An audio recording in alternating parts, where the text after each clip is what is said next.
Welcome to Electric Liberty Land, here on the Lions of Liberty podcast, your weekly shot of culture, comedy, and liberty with your host, Brian McWilliams. Well, hello out there, my little liberty-loving leprechauns. Fiddly-dee, fiddly-doo to you. This is Brian McWilliams, and this is Electric Liberty Land, episode number 212. Show notes at lionsofliberty.com/episodes/ELL212. And, man, I don't know where all you guys are at around the country, but hot damn, it is crazy windy and nutball kind of weather right here in LA, because it gets down, not that cold, but it'll get down to, maybe high 50s at the coldest during the day. And then it'll get down to maybe high 30s at the coldest at night, at least in this part of the city. But man, lately it's just been up and down, left and right. It's like this past week it got up to 80. Now the winds are howling. I mean, harder than I've seen in a long time. I'm hoping I don't get crushed by a palm tree falling down next to my little den studio here. But I tell you, the thing that sucks is whenever this crazy weather stuff happens, whenever these winds start blowing in like this, I get massive allergies and headaches. My wife's starting to get them too, which sucks for her, and sucks for me by extension, having to deal with her whining. No, we both feel shitty, and my throat is not feeling great because I get a little, a little scratchy, little sore throat action here. So I think I'm going to try to curtail this a little bit between the headache and the sore throat. But that don't mean that I do not have some Liberty wisdom to impart, and I don't have some things that got me a little riled up. Starting off, it looks like Parler is going to be coming back online, which is nice. And, because we'd invested a lot of time into trying to build ourselves up on that platform, thinking, okay, well, at any point now we could be deplatformed by Twitter. And we're still holding strong on Facebook. So if you want to join the Lions of Liberty Facebook, guys, just go on there, type in Lions of Liberty Forum, and you'll ask a question. Tell them you heard about us from me or from an attractive swimsuit wearing model, because obviously about 50 to 60% of our fans happen to be very attractive swimsuit wearing models. That's how we grow the show. We just brand them right across the knockers there, and leads to a lot of podcast downloads. But we will let you in. Just say you heard about it here. And we still have our Patreon secret group there, the Lions of Liberty Pride, where you can hear the Dave Smith versus Eric Brakey debate. That happened on our live feed behind the paywall on Facebook on last Friday, but it will be coming to the general public. If you don't want to wait, if you're itching to get at it, and plus get access to all of our other content, new Do Nothing Man episodes, Conspiracy Corner episodes, Degenerate Gamblers episodes, and much more, then just go to patreon.com/Lions of Liberty, sign up, and all of that can be yours. All the riches in the world, my friends, can be yours. So anyway, we're looking at other places. I mentioned we've got a MeWe page set up, growing that because it could be deplatformed. But it got me thinking, I walk my dogs around every morning, and I take them about a 3-hour walk. It's not 3 hours, about a 3-mile walk for about an hour and 15 minutes. And, that's where I do my thinking. I got nothing to do but pick up dog crap. And as I mentioned on, I think it was Degenerate Gamblers, that cracked my skull against some idiotic wall, cinder block wall that some idiot put up. It was had to have been 5 feet high, and I'm 6'3", and then 5 feet high, but then with 3 foot tall wooden bars in between. I'm not paying attention. Just cracked my freaking skull trying to look down to see if my dog had finished dropping deuces. But I'm doing my thinking, and it pops to my mind. Donald Trump keeps talking about starting this media empire. Oh, I want to start my own TV channel. I want to start my own whatever. Donald, you've got the money. If there's one thing you should be starting, if there's one thing financially that will be a massive success for you, and which would cement your legacy as a scion for conservative It would be to not start a media empire. No one needs to have more television programs that are biased targeted towards them. They already have Newsmax that came out. They already got One America that's come out. They've already got a bunch of other channels that are popping up here. What they need is for you to get somebody on board that knows how to run a server farm and to get a web hosting company set up, to get a servicing company where people can keep their data and cloud storage set up. That's what they need.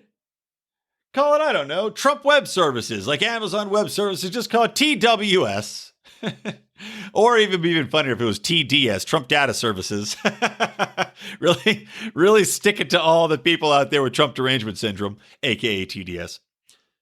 But doesn't that make a lot more sense to everybody? The need in the marketplace right now is for a web host that will not deplatform you for having conservative or not even conservative, just outside the state-mandated, state-specified point of view, aka COVID kills people, that every single death that's being marked down in hospitals, even when they're gunshot victims, is in fact from COVID, that we have to lock down the economy, and that, of course, the election was 100% square. Not to mention people like me, libertarians. I know Mance Raider just got booted off. I think Mark told me he got the old Trump treatment from Twitter, so I guess he's off there for good. But just somewhere you can have various opinions, have various hypotheses and theories about the world in which we live that go outside of the orthodoxy, or as Tom says, the 3x5 card of allowable opinion. Welcome to the Brian McWilliams Show, episode 212. Trump could provide that easily. It's not that hard to set up a ton of servers and make sure that they can connect to the internet and hold your data on there. I'm sure there are ample ex-Google employees who would gladly work for you. Or if it's not Trump, what is the CEO of Overstock doing, right? That guy's out there traipsing around. He was a big Trump supporter. If you're on Overstock, clearly you were working within having to have a massive infrastructure and having to have your data stored somewhere. You had to have understood the process, or at least held people under your employ that knew how to do it. Get them on board and get them to create a conservative option for web hosting and or data cloud management. Let's go. Why is it not already done? It's insane to me. I mean, cripes, back it up with some cryptocurrencies. Go after Coin. They've got cloud data. Go have Donald Trump go out to Coin, which I think is rebranded. God, what do they rebrand to? Something else.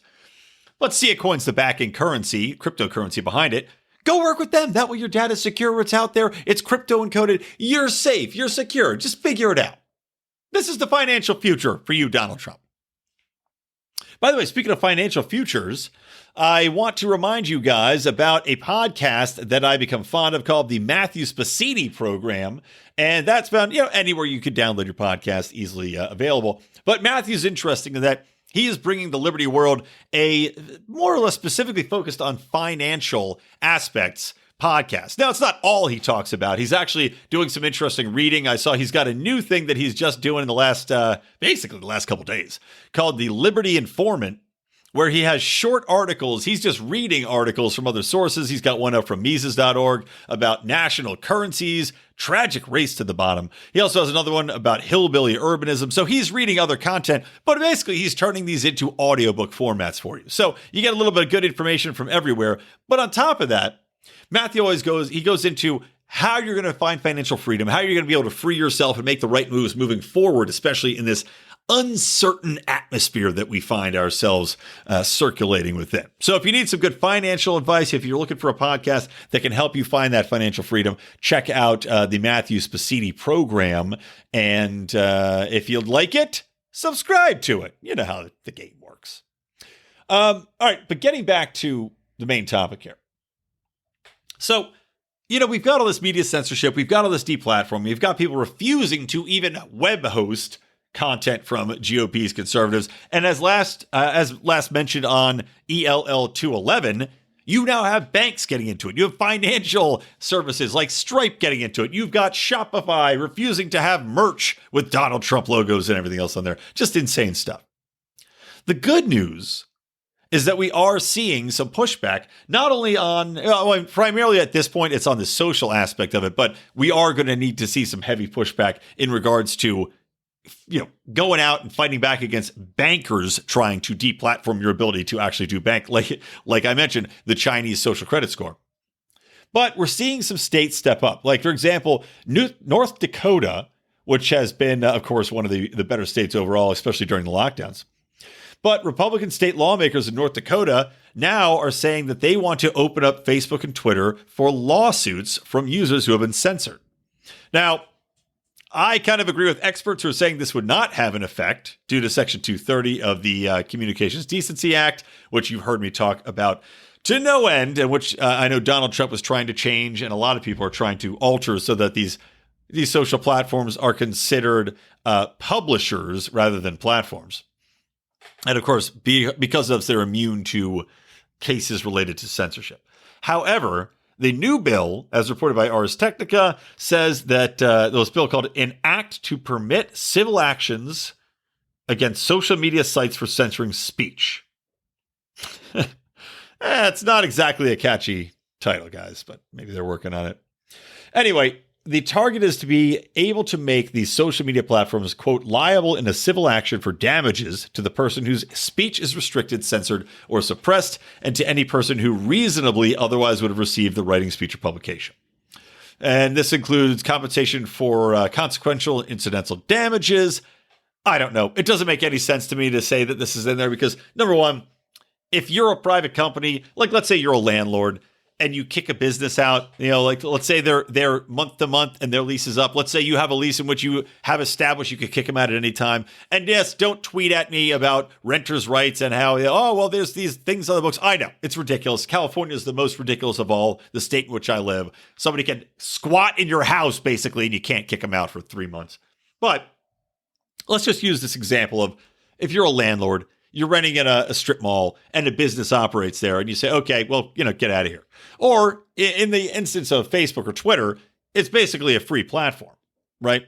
Now, you could argue that if you've paid money to advertise on that platform and build up a following by virtue of advertising or promoted posts, which basically, if you're on Facebook, you have to do to grow your page. It's virtually impossible to reach people otherwise. Then maybe you have a case. Then maybe you say, well, look, I've invested with you. We had a contract wherein I promoted my content on your platform and, paid you this good money. And in exchange, you basically say, I will be able to have my content hosted here by virtue of this agreement with which you're pushing people my direction from my ad dollars. Maybe then you've got a case. But otherwise, I don't know. It's hard to say that you're going to be able to go after somebody for hosting you on a free platform. It's hard to prove damages that are accrued by that. It's hard to say what you would or would not have made from social media because the nature of posts going viral versus not going viral, having established a store, maybe if you have direct sales through a Facebook store, you could establish damages. Maybe then. Long story short, I don't think this bill is going to get through. I don't think this is going to be the solution. However, it's good to see it. And, to reiterate, I am for private companies operating and be able to do what they want, kick people off. But as I've said, time and time again, these companies are no longer private. They are working hand in hand with government. And also, I mentioned Devin Nunes, whatever the hell's name is, Nunes, coming after them with an anti-racketeering suit. You've got antitrust lawsuits can be brought against them because these people are clearly collaborating to censor people all at once, a la Alex Jones or Donald Trump. And also, there is that just because they can doesn't mean they should, right? So I just defended saying I don't think legally you should be able to go after these people in this fashion, right? So I'm taking the libertarian approach to that, saying I don't think it makes sense. I don't think that it's got foundation in law. I don't think you should necessarily be able to sue them for that. However, I will say very loudly, and this is what drives me nuts when leftists respond to any criticism, right? Any criticism of Facebook, any criticism of Twitter, any criticism of any business, these people come after you and they go, oh, well, isn't this just the free market at work? A buddy of mine posted about capitalism. And I said, buddy, because he was saying capitalism is what enabled Donald Trump to be kicked off these platforms. I said, no, buddy, you don't understand the difference between capitalism and cronyism. You don't understand the difference between a company being propped up and made large because of regulations that allowed them to succeed. And then once they got to a certain point, they worked with government, hand in hand with their lobbyists, giving money and donating to these causes and these politicians to make sure that regulations were put into place that stifled new competitors into the market. When you've got the, Amazon that's responsible for something like 50% of the web hosting in the entire world, denying people access to the marketplace, you've got a problem. And we should not simply say, well, that's their purview, they're private, because just because you can doesn't mean you should. And if we are seeing the marketplace work out wherein you do not have a fair shot because the government is working with these companies to regulate you out of existence, to make sure that you cannot get into the marketplace and provide your service offering, that is actionable. That is not okay. That is something we have to stand up and fight against. So anyway, that one, good job, North Dakota. Good to see it. Not going to do anything. However, I don't know. We've got Poland, of all places. They are set to make censoring social media accounts illegal.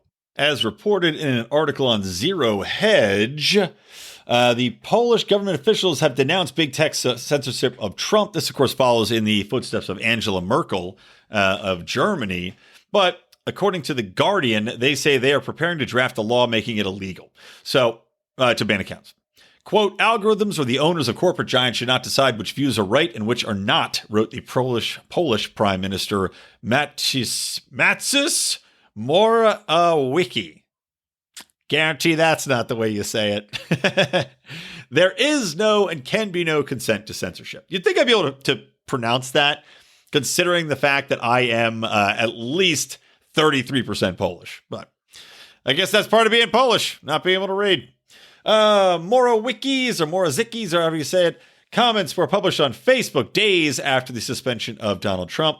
He continued, censorship of free speech, which is the domain of totalitarian and authoritarian regimes, is now returning in the form of a new commercial mechanism to combat those who think differently. The owners of social platforms cannot act above the law.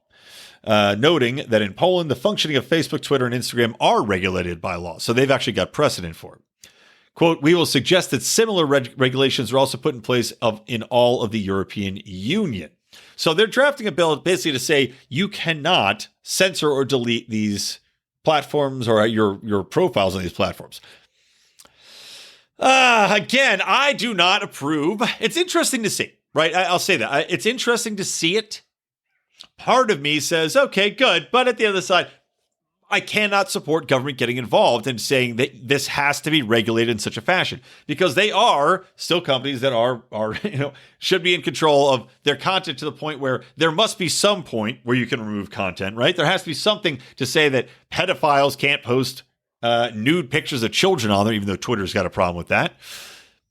So I don't want the government overly regulating these things. It could have a distinct chilling effect on virtually any social media that was going to crop up. Like, for example, Parler in Poland might crop up and say, we want free speech overall, but now you've got government getting involved, you have regulation involved. You might have people not wanting to create social media profiles or companies not wanting to create social media companies for fear that they would not be able to police the content as they so desire. So while I agree somewhat with what Poland's prime minister is saying in his concept of free speech and, of course, the way these gatekeepers are working, I still can't support the regulation of these institutions. And then, this is interesting. In Australia, I guess Google had experimentally blocked several news sites. Yeah, just decided they were going to block them.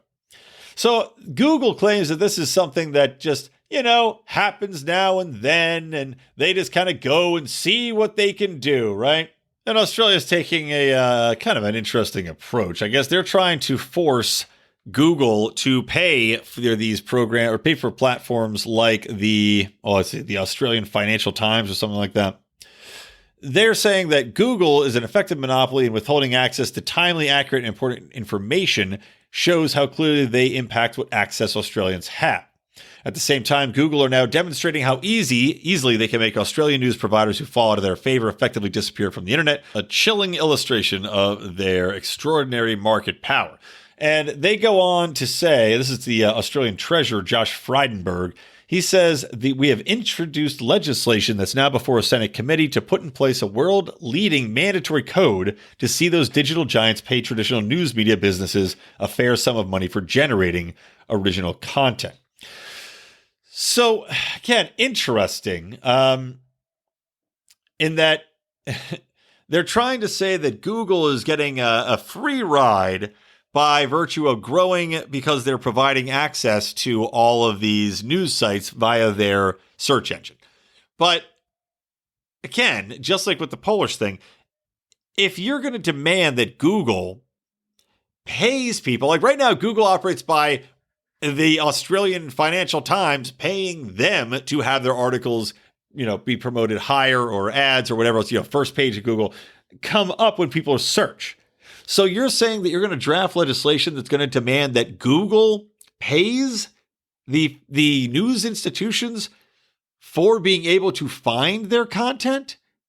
I mean, this doesn't make any sense. I agree completely that it's bullshit that Google can completely block off news sources, and that is an issue for censorship. But that is, again, we have to look at whether or not Google does in fact have a monopoly, and whether or not trying to get to the size of Google, trying to bring in a new web search or web browser into the field, is actively being blocked by Google in collaboration with Amazon or some of these other web hosters, in which case then there might be a legal recourse. But at the same time, if you're saying Google's got to pay these sources, what do you think's going to happen? Do you think they're more or less likely to be found through search results if Google's paying them every time somebody clicks on it?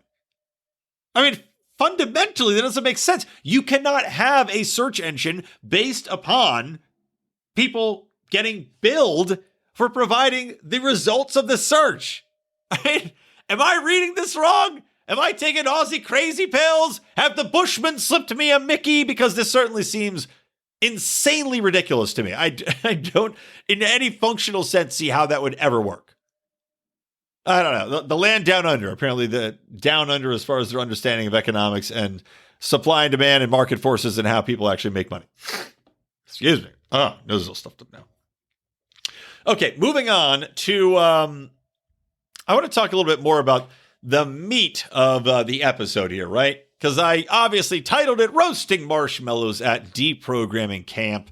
And the reason I titled it that is because some of you may have heard that all these liberal media talking heads are now throwing around that GOP and Trump supporters need to be, quote, deprogrammed, right? Even Katie Couric is out there saying, oh, these people need to be deprogrammed. And I didn't even know Katie Couric was still on TV because I do not watch mainstream news media other than, a 10-second clip here or there that might show up on Twitter. And I recommend you don't either.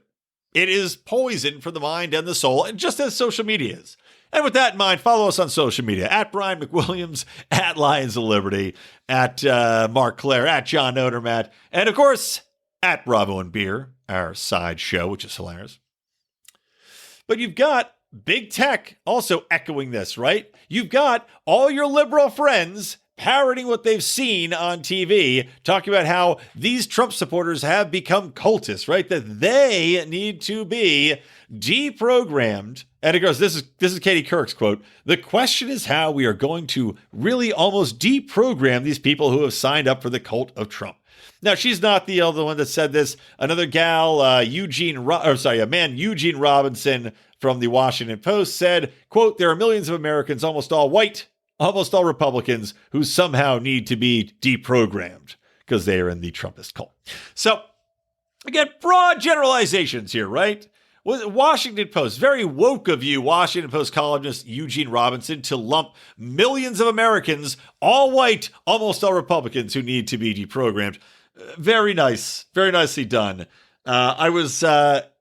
God, what was I listening to? An interview with, I think it was a Quillette interview, and I can't remember the guy's name. Apologies on this. It was a Toby Young live feed with a black writer. But long story short, they were talking about how you can basically be ripped apart for using any stereotype, right? And Toby Young had talked about how he had used some stereotype with, I don't know, it referring to Muslims and saying that they were more likely to be conservative than your average Australian, right? And people said, oh, that's racist. Yeah, it's a stereotype. You don't know that for all people. And he goes, okay, well, yeah, okay, fine. It's a generalization. But you can see it drove people insane. And of course, we need generalizations in society, and they also exist for a reason. definitively are reasons that certain stereotypes exist. Not saying that all of them are true. Some of them clearly started out with racism or started out because somebody was trying to besmirch another race, culture, or maybe even just an asshole neighbor. But the fact is, many generalizations are there for a reason. But of course, if you can completely tear down anybody, as long as you say white and male, you can virtually follow with anything else under the sun that you want to make up, be it true or untrue, and nary a peep will be heard from anybody. But anyway, getting back to the main point. So you're seeing all these talking heads now call for deprogramming, right? And the need for it, and trying to say, oh, how are we going to accomplish it? Now, I don't know about you, but it certainly seems a little bit daunting and daring for these people to be out there openly calling for, 70 million people to somehow be deprogrammed. I hate to go back to the China example once again, 2 episodes in a row, but my God, you are seeing quote-unquote deprogramming concentration camps in China right now with the Uyghur population, wherein they had to be deprogrammed, so they took them away from their families. They took entire families and put them in detention camps, where we've seen videos of them shaving their heads, having them lined up in rows, kneeling on the ground. I'm sure there's violence. We know there are forced labor camps for these people. Is this what the Democrats have in mind? Is this what the, extra 3 million people who swung the vote for Joe Biden, if it's to be believed, that they want? They're going to try to round up and deprogram Trump supporters? How would that even work? Are you going to go Kevin Nealon style and mix in deprogramming language into NFL or WWE Raw? And he's on the top rope. Everybody has to deny Donald Trump. And he's coming down. He's going for the figure 4 leg lock. Donald Trump is evil. Donald Trump is evil. Like, what are you going to do? This is just the fact that this is the talking point that these people are circulating now shows you how brazen they become and how insane they have become. This is the kind of talk that in any other era in American history, other than, I suppose, the communist era with McCarthyism, right? Well, after all, the left are the new McCarthys. They are the ones that are going after people. They are the ones that are canceling people. They are the ones that will happily rat out their neighbors for COVID and or thought crimes. But not since the height of the communist craze, the Red Scare, would we ever have this kind of talk. I mean, obviously you had Japanese intern camps, but at least they weren't deprogramming intern camps, right? They were just cruel cells in which innocent people were thrown into. But now we're talking about deprogramming. And with that, let me program something into you all. Guys and gals, you have heard me talk about Zippix toothpicks, our nicotine-infused toothpick sponsor. Well, you can still use your promo code LIONS to get 10% off that first order, guys. And these things are awesome. You get a 2 milligram, 4 milligram nicotine toothpicks. You just roll them around your mouth, chew on them. It's got that great hand-to-mouth feel. Awesome if you're trying to quit smoking. They can help you with that. If you're trying to get off vaping, my buddy Eric got off vaping completely by using these things. But I'm not even a big smoker. I just like to chew on them and suck them. They give me that little buzz. I usually have one every show. And I just found out they have B12 and caffeine-infused toothpicks. I haven't been drinking this month except for a couple glasses of wine during Bravo and beer. Healthy drinking. But midnight, January 31st, when I start heavy drinking again, you better believe I'm sucking on those B12s for hangovers. Check them out. Don't get left behind. FDA registered. ZippixToothpicks.com. ZIPPIX Toothpicks.com. Promo code LION. Now, one realistic way I will say I could see this whole deprogramming concept actually be put into place is, of course, with Joe Biden talking about battling domestic terrorism. Right? He wants to draft a brand new domestic terrorism bill, just like we haven't learned any of the lessons from 9/11, or at least I hope the population has. But of course, lawmakers, they don't care about your rights. They don't care about your liberties. They care about power. And as I laid out how this is all designed to have this authoritarian system in place, this is the next step. Using the Capitol riots, not the BLM riots, mind you, not the ones that caused $2 billion of damage, ruined people's lives, injured countless thousands. No. They're going to use the Capitol riot, because that came after them. They're going to use that as an example of how domestic terrorists, aka stupid white guys who busted in and took selfies, And of course, some other races were involved as well. But, as Eugene Robinson said, mostly white guys. But they're going to use that to draft up this new domestic terrorism bill, which I assure you is going to include a massive amount of social media data collection, talking between the two servers, a lot of collection as far as your web searches, your cell phone conversations, everything that the Patriot Act had and promised times 20, right? Everything that the USA Freedom Act promised times 20. But now they're going to really go after it. They're going to use anything as an excuse. They're going to have certain key phrases that are fire words that are going to be red flagged, so you're not going to be able to get a gun. And also, they might just black bag you in the night, right? Because as Obama said when he tried to redefine what a combatant is, which means that he could come and take you and suspend your right to habeas corpus, Joe Biden will seek to do the same thing. Obama used enemy combatant. He'll use something like domestic combatant. It doesn't matter. It's the same thing. It's simply getting rid of these specific words in which to define who is an enemy of the state and making it so obtuse and so all-encompassing that they can go after whoever they want for virtually whatever reason they want. So, I hope you guys enjoy your time at Deprogramming Camp. I know I have a swimsuit picked out. It's a lovely little number. It's just gray with a number on it. I think a serial barcode is what they told me I could have. Looking forward to it. Hoping I find first love at camp. Hoping maybe I get molested by a counselor at Deprogramming Camp. Have a good story to tell when I come out. Maybe I'll find out that I was gay the whole time. Who knows? And if I am gay, maybe I'll get a spot in Joe Biden's cabinet. It's a win-win for everybody, guys. So I'm looking forward to seeing you all there around the campfire. We'll roast some marshmallows. We'll tell some politically correct ghost stories. It'll be a fun time for everybody. Now, another story I want to talk about is, obviously, there's another stimulus bill going through Congress right now, another COVID relief bill that Joe Biden is championing. And naturally, there's all sorts of frickin' garbage in there, including a absolute job-killing monster, the $15 minimum wage federally. Now, obviously, doubling the minimum wage, which is literally, it's still $7.25 an hour on the federal level, doubling that and trying to force that through in a relief bill is one of the dumbest things I've ever seen in my entire life. I mean, if you want to talk about who needs to be deprogrammed, it is people on the left who don't understand the basics of economics, the basics of supply and demand, the basics of what drives a marketplace, and also the motivations behind the marketplace.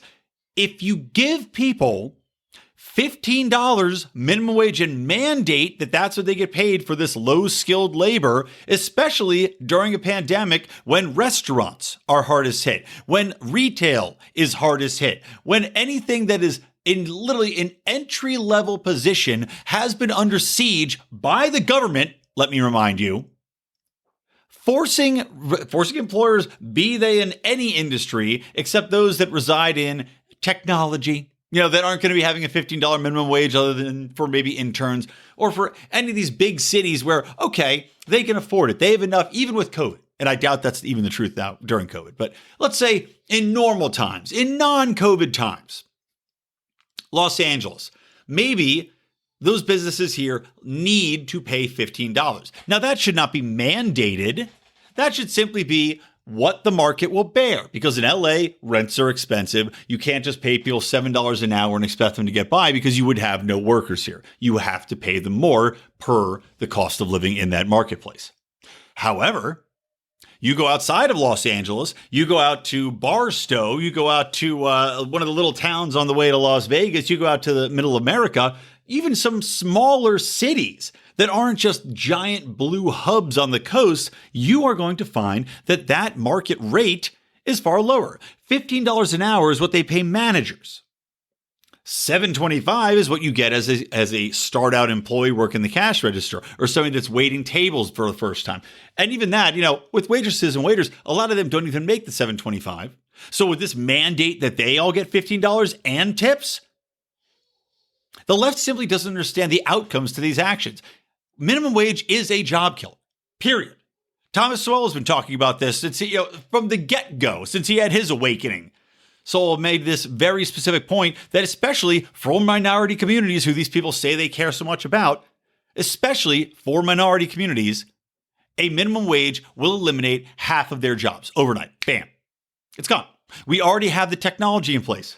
You already have ordering kiosks in Jack in the Box, in McDonald's, wherever else. You already have a staff that used to be 25 people working a shift, manning all of the fryers and all of the front and all the back and the windows. Now it's 5 people because of automation.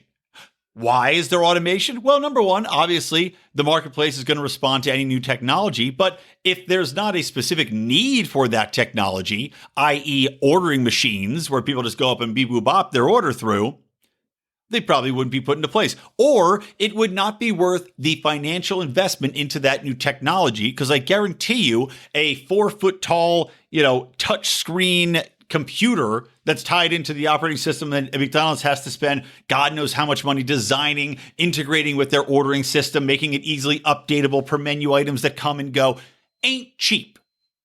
And it's a whole lot more of a hassle that their executive team has to now deal with. Probably has to bring in specialists to put this new piece of technology in play.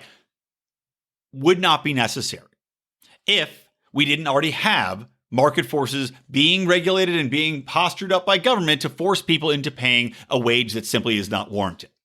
So all that's going to happen with this minimum wage, should it get through, and you're already seeing people push back on the Republican side of things and presumably, obviously, the Libertarian side of things, saying that this simply cannot make sense.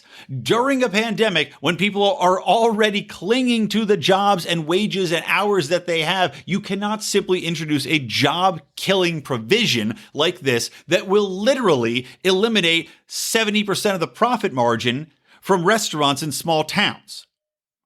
Places that aren't charging $20 for a cheeseburger, like here in LA or New York City. Places that still charge $5 for a cheeseburger and pay their wait staff $7.25 an hour, or their counter staff or their chefs or whatever it might be. They simply can't afford it. So what are they going to do? They're either going to go completely out of business, and thank you, government, for shutting down 60% plus of the restaurants in America during this pandemic, and shutting down, 50% of the retail mom and pop shops during this pandemic. No, let's go ahead and introduce this to make sure we get 80% of them knocked out. Let's crush all of the small stores, all of the small retailers, all of the places that simply can't afford to pay this wage. Let's just put them out of business. Let's further consolidate all of the power with mega corporations that can afford to take that on the chin, but won't. They might take it for a short amount of time, the amount of time it takes them to put into place their new technologies. Be that, anything from a automated cashier through to a technology I'm sure is around the corner, which is going to be some sort of robot that can easily fold stuff, put it on shelves, fix stuff, pick it up. Simple robotics. If a robot can put a car together with simple motions and simple programming, moving up and down the line, putting bolts into specific places, you're trying to tell me that it can't pick up and fold a sweater and put it back on a shelf? Democrats, pretending they care about people while going out of their way to destroy their lives and put them out of work. Once again, can we get some deprogramming for these idiots? Please, I beg you. I'll be the counselor. I'll molest them at camp. If I can't get my ideas into their head by virtue of this speaking apparatus here by this podcast, damn it, I'll put anything into their body in any way I can to get my message across. You heard me right. All right, next, let's talk about AOC, Alexandria Ocasio-Cortez. A truly sickening and terrifying statement talking about how the state should regulate and make sure that, the phrase was something like federal truth and reconciliation, right? Like she wants basically to have the government work as the arbiters of truth and go after media, rein in, quote unquote, media, which don't fit that criteria, AKA not legacy media, your favorite websites, be it American Thinker, be it Zero Hedge, be it whatever else, probably even, some of these these super liberal sites. Huffington Post would probably fall under that, although they tend to toe the line pretty closely. So AOC wants to rein in the media and make sure that the truth and reconciliation gets put into place. Because, now they're all about unity. Now we all have to come together after they literally spent the last 4 years demonizing half of the population. And they continue to with this deprogramming language. But now they're talking about unity, how we have to get back and, get back to the facts. What's true and what's not true. Now, of course, when government is interfering in that, it's simply called Pravda. Just like the Russians had, they had their government apparatus or apparatchik newspaper that came out that had nothing but state-sponsored lies, aka your Washington Post, your CNN, your MSNBC, probably your Fox News at this point. You've got these, and of course the New York Times, the less favored establishment paper du jour. You've got all of these working hand in hand in government. So you've got them telling the people exactly what the state wants them to believe. This is the quote unquote truth. We've already seen the Wayback Machine go back and eliminate people and delete Twitter feeds to ban people from questioning the mainstream authoritative and narrative. So now AOC wants to formalize this. Again, what is most shocking to me is these people going out and saying this out loud. It's one thing to think it. It might be another thing to even think it and plot it. But to say it out loud means that they have literally lost all fear.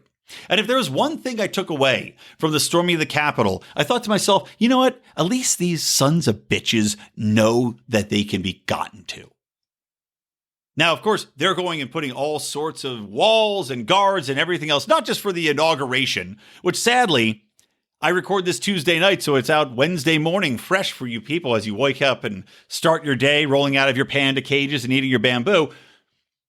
So I will not get to see the inauguration or talk about it until next week. And this tends to happen more often than you'd think, to my great annoyance, where things will drop, the night of, or they're happening the next day, so I don't have a fucking chance to talk about them for an entire week. And by the time I do, everyone else has already had their crack at it, and I'm like, I'll talk about Pokemon. I'll talk about Magic the Gathering for a while.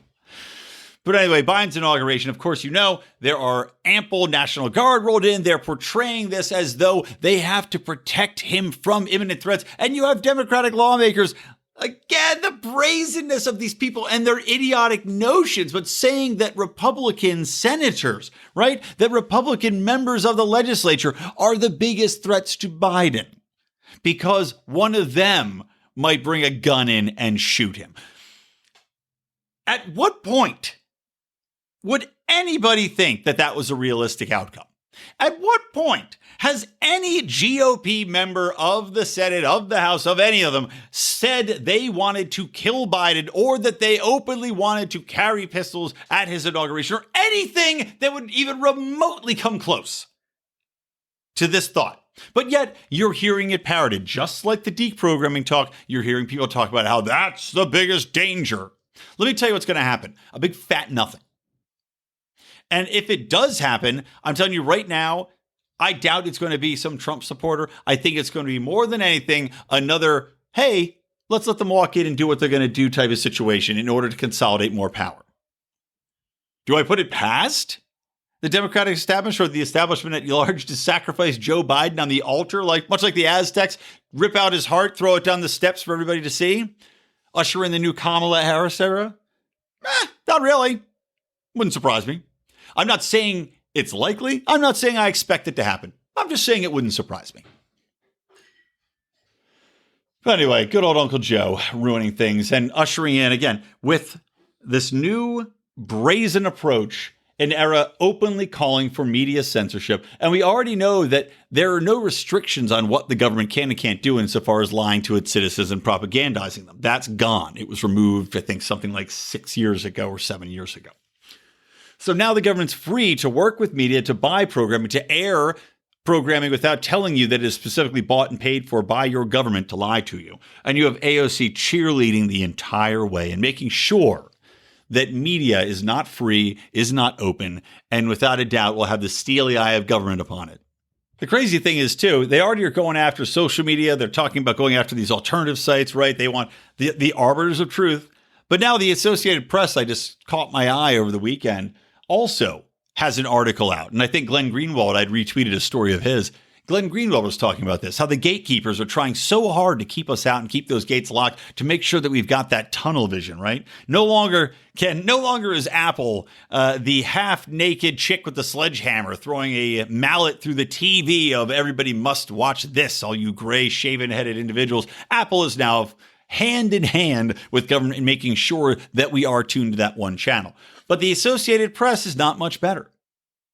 Because the Associated Press had a recent article saying that the new frontier for extremism, the new frontier for radicalization of people, especially Trump supporters, are podcasts.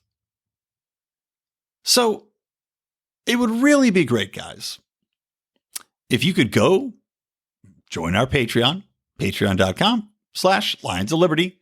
Sign up for that just in case Apple takes our podcasts off, just in case they do come after us and Spotify refuses to run our shit anymore, or I don't know what the other ones are. I can't remember. Whatever it might be. YouTube. We're on YouTube, by the way. We've got like 4,000 subscribers on there. So if you want to be one of those, go ahead.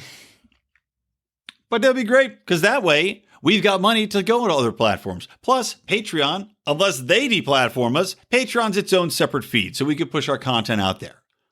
So if you want to dot your I's and cross your T's, folks, that's one way to do it. Because without a doubt, they are going to be looking towards us with a glance of nothing but hatred, probably lust, if I'm over here. But we just might be up next. Oh, how about one more thing to wrap up this free speech, arbiters of truth conversation is Pennsylvania's lieutenant governor saying that anybody who claims the election was rigged is not using protected speech. So not only do they want to deplatform you, not only do they want to take you off of web hosting services so your message can't get out, but now this fucking jackass is arguing that we do not have the right to question whether or not an election was an officially sanctioned outcome, or that the election was in fact truthful in the way that it was undertaken, that every vote was counted and it was absolutely 100% accurate.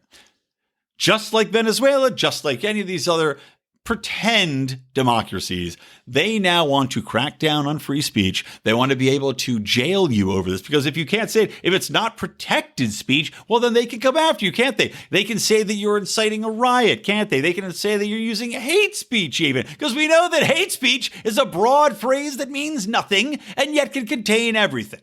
I mean, you really got to hear for yourself this imbecile's point of view, including the false equivalency he makes between saying that you think an election is rigged, your opinion, which looks like it's based in enough for people to think, and there's quite a few people, 3 out of 4 Republicans minimum I saw, think that it was rigged. There's quite a difference between saying you think an election was rigged and, quote, yelling fire in a crowded theater, which, of course, as I've said before, has absolutely no legal standing. So this idea that saying that Pennsylvania was rigged or that we were trying to steal the election, unquote, that's a lie. And that you do not have the right. That is not protected speech. The second those tweets went up, they should have been deleted. That's not deplatforming someone. It's deleting lies that are yelling fire in a crowded theater when there is none. And there's a difference. That is not protected speech. He can talk all day about what his favorite football team is, or that he's the greatest president in the history of the world. But no one, Republican, Democrat, whatever, has the right to say those kind of incendiary lies. Of course, they're incendiary lies only because he's on the side that argues that he is right, that there was no infractions made, etc. Meanwhile, knowing for a fact how much voter fraud is possible and that it goes on nonstop in every election, especially with mail-in ballots, it would seem very legitimate to question whether or not there was indeed fraud. What he's saying, the election was rigged. Okay, are you saying that specific language, buddy, or just questioning it in any way? And how exactly, like I said, how is this equivalent to yelling fire in a crowded theater? Saying an election is rigged is questioning a state narrative with ample evidence to provide fodder for that question. It's not demanding people go and violently overthrow a government. No one has called for that. It's not saying that somehow people are going to be strung up, that you're inciting people to go after those on the voting commission and hang them from the rafters. None of that is happening. You have vast social media censorship and deplatforming for simply wondering aloud whether or not something shady happened. And you have this fuck telling me and you that warrants being removed, that you can't say a lie, but who knows what the truth is. The state lies to us all the time. Why do you think there's something called classified?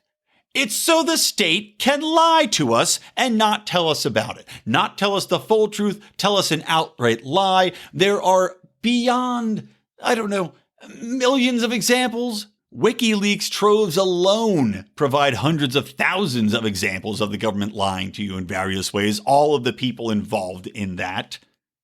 I mean, if we're using this basis for what our rationale is for deplatforming people, shouldn't everyone in the entire government be deplatformed en masse? Because they lie more than anybody on the face of the earth. Governments lie more than anybody. It's absolutely ridiculous. And looking forward, if you can't question or say an election is rigged, what happens when there's actually an election that was rigged? Oh, that's right. The state now has given itself permission to silence you because you dared to question this election. Now they don't want you to be able to question any election, no matter how blatant and obvious the chicanery is, the cheating is, that they're robbing you of your decision to vote and for who you're voting for. You can't question it because now that's not protected speech. How convenient how this is all coming together. A couple more things. I'm going to wrap it up. I saw an article that Bill Gates is now America's largest farmland owner. Can you imagine? Just run with me for a minute. And I know I've been doing a lot more conspiracy talk than I usually do, but go with me for a minute on this. Bill Gates is now famous for some reason, despite the fact that he's not an epidemiologist or a biologist. He is a scientist just as much as Bill Nye the Science Guy is, which means not at all. But Bill Gates has somehow sprung to the forefront, not only of COVID vaccine and virus management, but of course also is at the forefront of what we need to do with human civilization, with the fact that he thinks global populations are too high and the trajectory is too high, even though they're actually projected to top out about 10 million and then go back down by studies from quote unquote experts in this field. So Bill Gates is talking about how the world's overpopulated and basically has called for a culling. Basically has called for and endorsed in the past plans much like China had to limit the number of children people can have, and other platforms that follow that similar thinking pattern. So it's a little concerning, right? If Bill Gates is the largest owner of farmland, I mean, do you want the guy controlling the most amount of harvestable land to be the same guy that wants to cull the population of the United States and the world? It seems a little too convenient, right? Whoops, Bill Gates just decided he's not going to make food anymore, guys. So I guess, like Thanos, he's going to snap happy out of existence. Breadbasket's empty. But of course, because, some of these libertarians will tell you, because Bill Gates is a private individual, he has the right to starve people, cut off that food supply. Well, he can. Doesn't mean he should.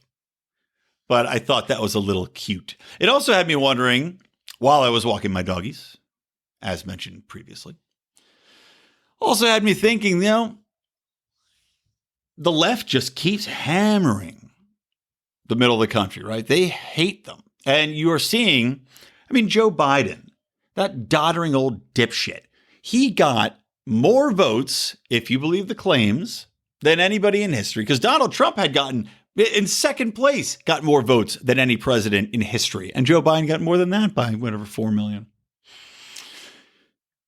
And he also got those 74 million votes in the least number of counties ever.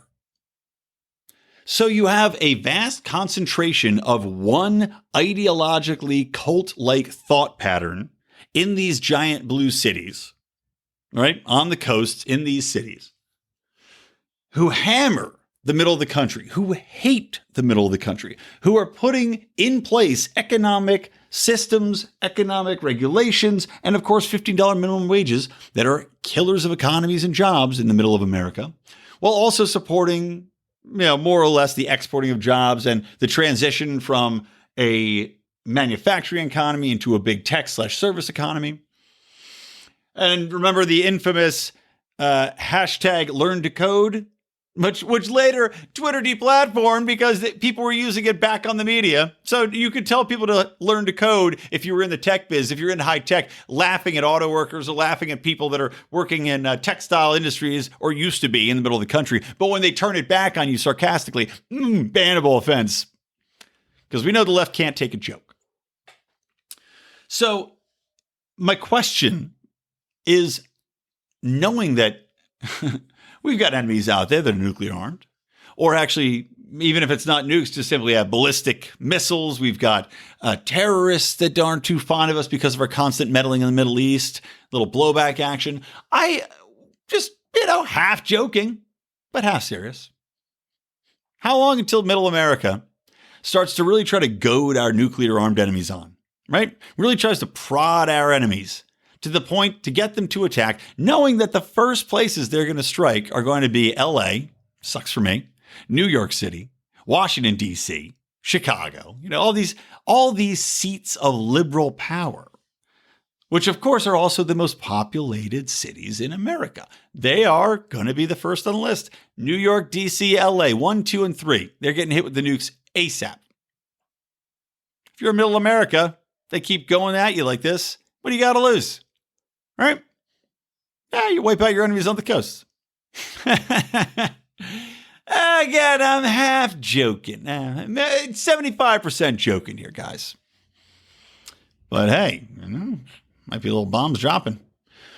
All right, last thing to finish up, guys. I did think this was interesting and a little happy news, but Switzerland is actually holding a referendum on whether or not to strip the government of its power to impose a coronavirus lockdown. This is from Business Insider, but they are going to have this vote, this referendum, after an increasing national debate about the rights of individuals. Something that, despite the fact that we're America, founded on freedom, liberty, and individualism, we haven't had that.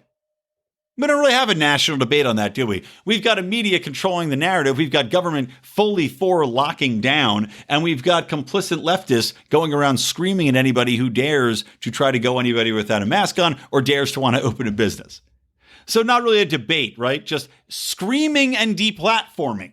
Because to have a national debate about the rights of individuals would mean you need to question whether or not lockdowns are effective in the COVID era, which of course gets you banned from social media.